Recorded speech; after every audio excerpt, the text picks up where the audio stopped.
My name is Sara. I live in a small town with green hills and quiet streets. I am 27 years old. My younger sister is MIA. She is 25. We grew up in the same house.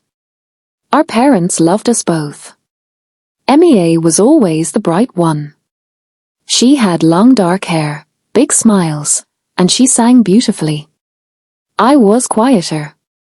I liked books, flowers, and making people feel safe. When we were children, we shared one bedroom. We told secrets under the blankets with a flashlight. You are my best friend forever, I said to her many times. She answered, forever and always, Sara. We promised to protect each other no matter what. Time passed. I finished school and started working in a flower shop. I loved the smell of roses and lilies. One sunny afternoon, a tall man walked in. His name was David. He wanted flowers for his mother's birthday. He smiled at me. His eyes were warm like summer. We talked. He laughed at my jokes. I felt butterflies in my stomach. We met again the next week. Then again. Soon we went for coffee. Then dinner. Then walks by the river. David was kind. He opened doors for me. He listened when I spoke about my dreams. He said, Sara, you make the world brighter.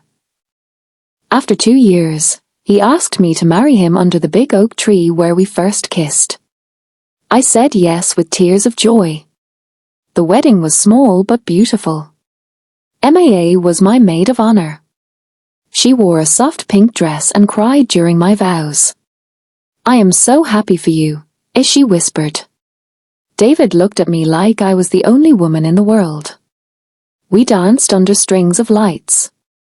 Everyone clapped. Life felt perfect. We moved into a cozy house with a little garden. I planted tulips and lavender. David worked as a carpenter. He made tables and chairs with his strong hands. In the evenings, we cooked together. We watched old movies. We planned our future, a baby, maybe 2, and a dog named Max. Then trouble came quietly. MIA lost her job at the cafe. The owner closed the place. She could not pay rent. She called me crying. Sara, I have nowhere to go. My heart hurt for her. I talked to David. She is my sister, I said. We can help her for a few months. David nodded. Of course. She is family. MIA moved in with 1 suitcase and many thank yous. At first, everything was good. She helped in the kitchen. She cleaned the windows until they sparkled. She played music and danced while washing dishes. David laughed at her silly songs. I smiled too. It felt like old times. But little things started to change. David came home earlier from work. He said he finished fast so he could relax. MIA was always there when he arrived. They talked about music, movies, funny stories from the day. I joined them, but sometimes they kept talking even when I spoke. Their eyes met longer than before. One evening I cooked pasta with tomato sauce, David's favorite. I called them to eat. They were in the living room looking at old photos on the phone. MIA laughed and touched his arm. Remember this day? She asked. David smiled big. Yes, good times. I stood in the doorway with plates in my hands. My smile felt heavy. I tried harder. I bought new dresses. Red, blue, soft yellow. I wore perfume. I left sweet notes in his lunchbox. I love you more every day, I wrote. He kissed me and said thank you. But his kisses felt shorter. Nights were the worst. I lay awake listening to their voices downstairs. Low laughs. Soft words. I told myself I was imagining things. Sisters and husbands can be friends. Right? One Friday it rained hard. I finished work early because the shop closed at 3. I walked home under my umbrella. My shoes were wet. I wanted to surprise David with warm soup. The house lights were on. I opened the door quietly. No one in the kitchen. No one in the hall. I heard music from the living room. Slow, romantic music. I walked closer. My heart beat fast. Through the half-open door I saw them. David and Mia stood close. Very close. His hands were on her waist.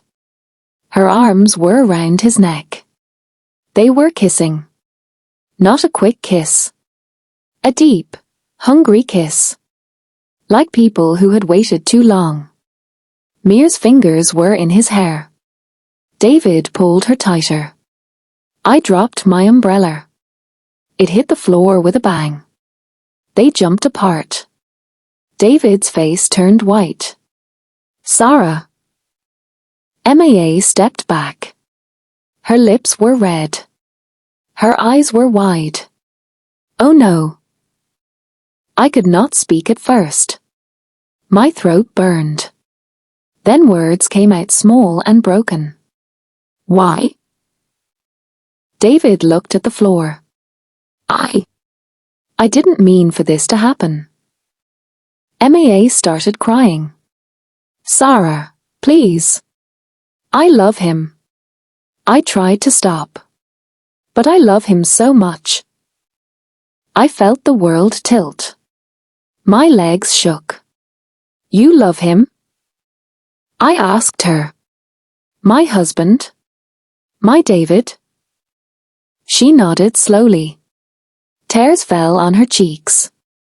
I'm sorry. I'm so sorry. David finally looked at me.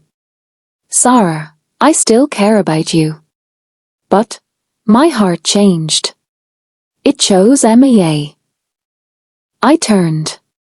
I ran to our bedroom. I slammed the door. I sat on the bed and cried like a child. My chest hurt so much I could not breathe right. Pictures of our wedding flashed in my mind. Our first dance. Our promises. All broken. After some time, I don't know how long, David knocked softly. Sara, can we talk? I opened the door. Mia stood behind him, eyes red. David spoke quietly. I want to be honest. I fell in love with Mia months ago. We tried to fight it. We really did. But we can't anymore. Mia whispered, we didn't want to hurt you. I laughed, a sad, empty laugh. You already did. More than you know. That night I packed clothes, my favorite books, some photos of my parents. I left the wedding ring on the kitchen table. It felt too heavy to wear. I walked to my friend Emma's house in the rain. Emma opened the door. She saw my face and pulled me inside. I cried on her shoulder until morning. The first weeks were dark. I could not eat. Food tasted like paper. I slept only a few hours each night. Dreams came, happy dreams of David and me, then sad dreams of him with Mia. I woke up crying. Emma was kind. She made tea. She listened. She said, you are strong, Sara. You will get through this. I did not feel strong. I felt empty. I found a tiny apartment above a bakery. The smell of fresh bread came through the floor every morning. I liked it. It reminded me life still went on. I painted the walls pale blue, like the sky on a good day. I bought small plants, a cactus, a fern, a pot of basil. I watered them every day. Watching them grow helped me feel alive. I got a new job at a bookstore downtown. The owner was an old woman named Mrs. Rose. She had white hair and gentle eyes. "Read whatever you like during breaks," as she said. I did. Stories of brave women. Stories of new beginnings. They gave me hope. Days turned into weeks. Weeks into months. I started walking every morning. The park near my apartment had a small lake and ducks. I fed them bread sometimes. I watched children play. I watched couples hold hands. At first it hurt. Later it made me smile a little. One Saturday I went to the cafe next to the bookstore. I ordered coffee and sat by the window with a book. A man sat at the next table. He had kind brown eyes and a warm smile. His name was Lee. He asked, "Is that a good book?" I looked up. "Yes. It's about starting over." He nodded. I liked those stories too. We talked. About books. About music. About dreams. He was a teacher. He loved children and nature. No games. No secrets. Just honest words. We met again the next week. Then the week after. We walked in the park. We drank coffee. We laughed, real laughs that felt light. One evening Lee took my hand. "Sara, I like you very much. I want to know you more." Slowly. No pressure. I felt warm inside. Not butterflies like with David. Something calmer. Safer. I said, "I like you too." Time passed gently. I learned many things. I learned pain does not last forever. It changes shape. It becomes smaller. I learned forgiveness is not for others. It is for me. One night I wrote a letter to Mia and David. I did not send it. I burned it in a small bowl. The smoke rose. I said out loud, "I forgive you. I release you. I release myself." I learned family is not only blood. Emma became like a sister. Mrs. Rose became like a grandmother. Lee became my safe place. One spring day I walked past my old house. The tulips I planted were blooming, red and yellow. A different car was in the driveway. I stood and looked for a minute. Then I kept walking. No anger. No tears. Just peace. Mia called once. Her voice was small. "Sara, I miss you.